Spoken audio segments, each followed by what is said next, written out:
अगर ये दो कैरेक्टरिस्टिक किसी प्रॉब्लम में आपको दिख रहे हैं, then you have to think of a solution जो डायनेमिक प्रोग्रामिंग से सॉल्व हो सकता है।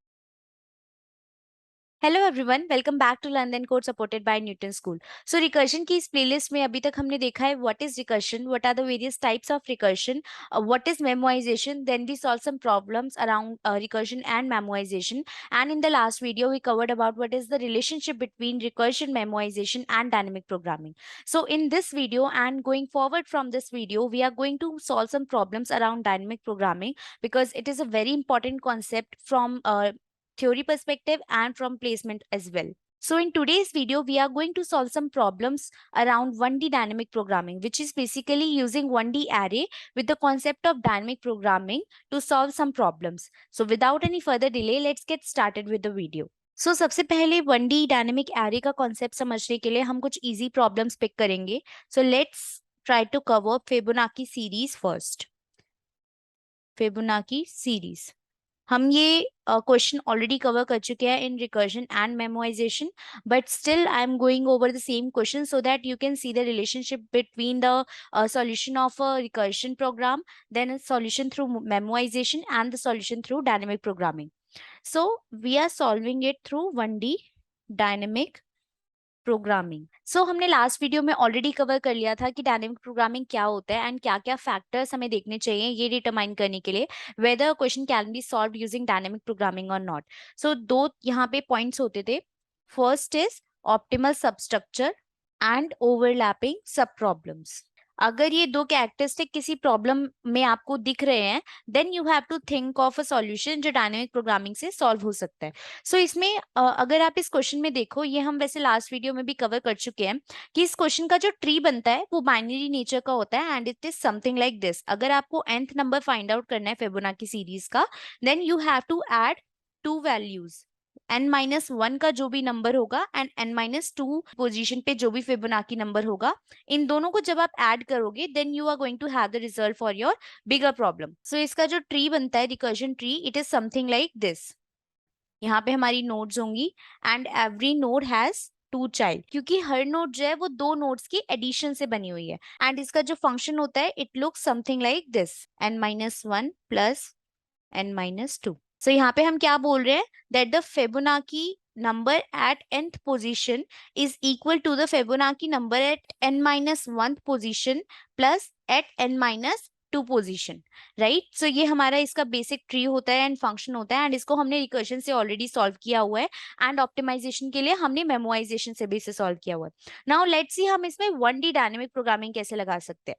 सो 1D एज आई सेड का मतलब होता है कि हम एक एरे यूज करने वाले हैं with one dimension. So it is something like this. ये हमारा एक एरे होगा 1D array.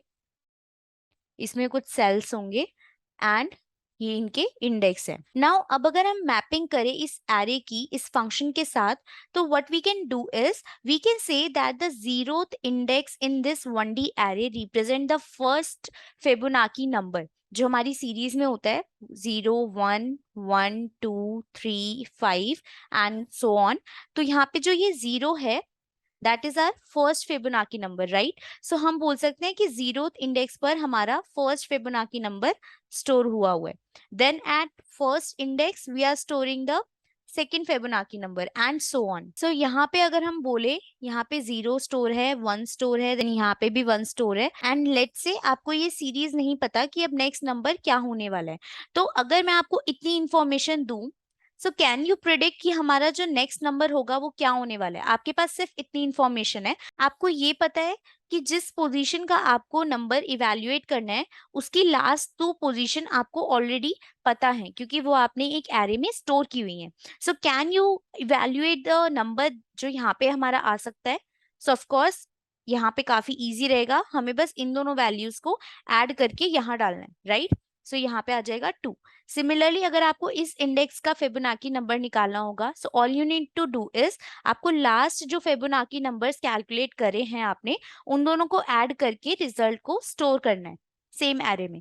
So this will be your dynamic programming solution. Although ये सॉल्यूशन काफी बेसिक है, but just to give a gist of what is dynamic programming and 1D solution हम कैसे generate कर सकते हैं using dynamic programming concept, that is why I chose this problem so that you can relate कि recursion से हमने same problem को कैसे सॉल्व किया था, देन मेमोराइजेशन से कैसे इंप्रूवमेंट किया था, and finally how we solve the same problem using dynamic programming. So इसका काफी सिंपल सा कोड होगा। So all you need to do is to have a for loop जिसे हम स्टार्ट करेंगे i इज इक्वल टू 2 से i less than n तक, जहां पे n is the number of Fibonacci series जिसे आपको एक्सट्रैक्ट करना। So why we have started from 2 and ended at less than n is, let's say अगर आपको nth index चाहिए अपनी फेबोनाची सीरीज का, तो यहाँ पे हमने अपना एरे ऐसे कंस्ट्रक्ट करा है कि 0th इंडेक्स रिप्रेजेंट कर रहा है फर्स्ट नंबर को, राइट। सो दैट मीन्स अगर आपको अपना फेबोनाची सीरीज का nth नंबर चाहिए, तो आपको अपने एरे के n-1th इंडेक्स को एक्सट्रैक्ट करना होगा, विच इज बेसिकली अगर आपका एरे a ऑफ n है maximum size, so that represent जो इसका लास्ट इंडेक्स होगा वो n-1 वाला होगा, right. So that is why यहाँ पे मैंने i is equals to n-1 तक कैलकुलेट करे, सो दैट जो हमारे एरे का लास्ट नंबर है वो n-1 इंडेक्स पर हो, that is going to represent the nth value of Fibonacci series. And हमने स्टार्ट यहाँ से n-1 से इसलिए किया है क्योंकि आपको फर्स्ट नंबर कैलकुलेट करने के लिए लास्ट 2 डिजिट्स चाहिए, राइट। आपको पता होना चाहिए कि n-1 पे क्या था एंड n-2 पे क्या था। सो उसके लिए आपको यहाँ पे लिखना होगा array of I is equal to array of i-1 plus array of i-2। Now you have to make sure कि ये जो दोनों वैल्यूज है i-1 and i-2 that should be always greater than equal to 0, right. आपका जो index है array का वो कभी भी नेगेटिव नहीं हो सकता। सो टू मेक श्योर कि ये सेटिस्फाई हो रहा है हमारा कंस्ट्रेंट, हमेशा हमें ये मेक श्योर करना पड़ेगा कि i की जो वैल्यू है वो हमेशा 2 से ज्यादा हो या इक्वल हो। So the least we can start with is 2, and इसके लिए हमें क्या करना होगा, सबसे पहले एरे ऑफ 0 को एंड एरे ऑफ 1 को इनिशियलाइज करना होगा। सो हमें ऑलरेडी पता है कि फर्स्ट हमारा जो फेबोनाची सीरीज है वो 0 से स्टार्ट होता है and the second number is 1। Basically हमें जो अपनी बेस कंडीशन है वो कहीं पे डिक्लेयर करनी होगी and then we can proceed with a dynamic programming solution. So ये काफी ऐसे छोटा सा प्रोग्राम है, all you can say is कि ये सिंपल सा फॉर लूप है जिसमें हमने डायनेमिक प्रोग्रामिंग का कॉन्सेप्ट लगा दिया है। सो that is 1D dynamic programming, क्योंकि यहाँ पे हमने एक 1D एरे को यूज करा है अपने सॉल्यूशंस को रिजर्व करने के लिए, सेव करने के लिए। सो ये तो हो गया काफी सिंपल सा warm up question of Fibonacci series. Now let's move forward with the next question, जो थोड़ा सा कॉम्प्लेक्स है, although we are going to reduce it magically to Fibonacci problem only, but let's see हम एक ही question को कितनी तरीके से डील कर सकते हैं। So the question is nth stair, nth stair problem. So इसमें क्या होता है, हमें एक स्टेयर गिवन है एंड हमें बोला है, लेट्स से स्टेयर में n स्टेप्स हैं एंड हमें बोला है कि हमें बताना है कितने तरीके से हम 0th लेवल से nth लेवल पर जा सकते हैं। अगर हमें बोला गया है कि हम एक बार में या तो एक स्टेप आगे जा सकते हैं या फिर 2 स्टेप्स आगे जा सकते हैं। नाउ सबसे पहले हम ब्रूट फोर्स अप्रोच सोचते हैं, इसकी क्या हो सकती है। अगर हमें n स्टेप्स कवर करने हैं एंड हमें बोला गया है इसे हमें ब्रेक डाउन करना है 0 पर। 0 पर क्यों? 0 रिप्रेजेंट कि अब हमने सारी स्टेयर्स कवर कर ली है, we don't have any stair left. तो बेसिकली इट सेज कि हमें n स्टेप्स को 0 में रिड्यूस करना है by 2 operations, either we can reduce it to n-1 और we can reduce it to n-2। Similarly अब सेम प्रॉब्लम आ गई, लेट्स से आपको जो स्टेयर है उसका नंबर ही अगर n-1 दिया होता तो आप इसे कैसे अप्रोच करते। यू विल से कि यार n-1 कवर करने के लिए I have two ways to go, either I can reduce it to -1 or I can reduce it to -2। Similarly यहाँ पे भी दो हमारे पास तरीके होंगे, one will be n-3 and the other will be n-4। so see यहाँ पे again हमारे पास एक बाइनरी ट्री बन गया। And now if you see यहाँ पे हमारे पास मेमोराइजेशन भी हो सकता है because we have overlapping sub problems. So we have overlapping sub problems condition satisfied and then we have optimal substructure as well. So optimal substructure का मतलब क्या होता है कि हमारे जो सब प्रॉब्लम्स का सॉल्यूशन है उसे हम यूज करके अपनी बिगर प्रॉब्लम का ऑप्टिमल सॉल्यूशन बना सकते हैं। सो यहाँ पे इफ यू सी हमने क्या बोला, अगर हमें अपने n-1 का सॉल्यूशन मिल जाता है एंड n-2 का सॉल्यूशन मिल जाता है, देन अगर हम इन दोनों को ऐड कर दें, then we are going to have a solution of n stairs. Now अब हमने यहाँ पे ऐड क्यों किया? सो बेसिकली इट सेज कि हमने एक स्टेप कवर किया है एंड उसके बाद हमें कितने स्टेप्स रिक्वायर्ड है, एंड दिस ऑपरेशन सेज कि पहली बार में हमने 2 स्टेप्स दिए हैं एंड उसके बाद अब हमें और कितने स्टेप्स रिक्वायर्ड है। So both these arrangements are different and exclusive, so that is why final जो हमारा रिजल्ट होगा वो हमें कैसे मिलेगा, इन दोनों को ऐड करके, right. So now if you see, हमने फिबोनाची में भी सेम ट्री बनाया था, हमने दोनों नोड्स को ऐड किया था आपस में, एंड जो नोड्स की स्टेट थी दैट वाज आल्सो सेम, जो ऊपर वाली स्टेट है उनमें से n-1 एंड n-2 करके, राइट। जो फिबोनाची का फंक्शन था that was something like this, and यहाँ पे if you see it is exactly the same question, it just that कि यहाँ पे जो इसका प्रॉब्लम स्टेटमेंट है वो डिफाइन इस तरीके से किया गया है कि आपको पहले फिगर आउट करना होगा कि ये जो क्वेश्चन है वो एक्चुअल में कौन सी प्रॉब्लम सॉल्व कर रहा है। सो इफ यू सी इसका जो सॉल्यूशन है एंड इसका जो चाहे रिकर्शन कोड होगा या मेमोराइजेशन कोड होगा, that is also going to be exactly same जो हमारा फिबोनाची सीरीज का कोड है। नाउ लेट्स सी यहाँ पे मैपिंग कैसे हो रही है। सो लेट्स से अगर आपको यहाँ पे n स्टेयर्स में 1 गिवन है, सो द क्वेश्चन सेज अगर एक ही स्टेयर है तो आपको कितने अरेंजमेंट्स लगेंगे फाइनल अपनी स्टेयर पे पहुंचने में। So the answer is 1 which is equal into Fibonacci of 2।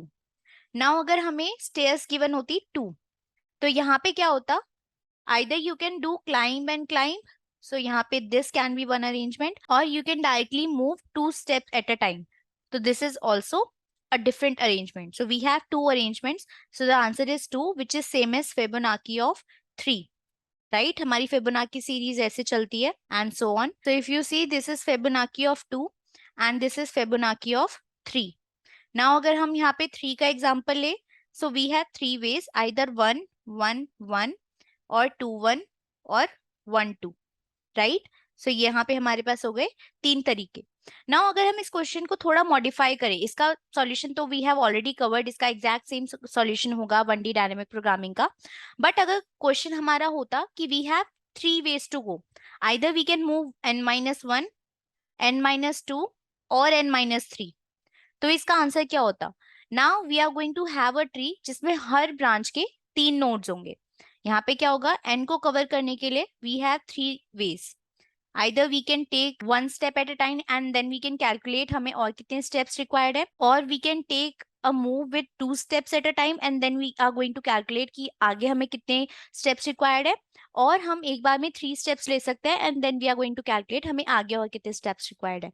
So n steps को कवर करने के लिए वी हैव 3 वेज, एंड जो फाइनल सॉल्यूशन होगा वो इन तीनों का सम हो जाएगा। So it is also same as जो हमने लास्ट प्रॉब्लम सॉल्व करी है, जस्ट दैट यहाँ पे जो एरे होगा it is going to say array of i is equals to -1 -2 and -3, that's it.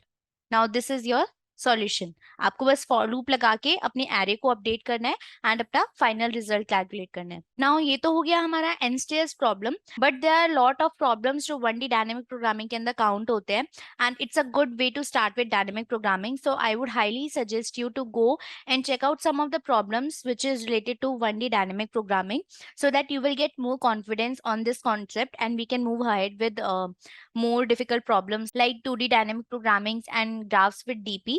So I hope you find this video useful. If yes, don't forget to subscribe to our channel, and also don't forget to subscribe to the full stack web development course provided by Newton School, because it is also very important that you have some idea about development if you are targeting good companies like Google, Microsoft, Amazon, and many other such MNCs. So it is equally important that you have some experience in development in parallel to your DSA knowledge. So I would highly recommend to check out the full stack web development course provided by Newton School. Link is available in the description box, and also you don't have to pay any upfront fees right now. All you can do is click on the link and enroll in the course and start learning. So all the very best, and see you in the next video.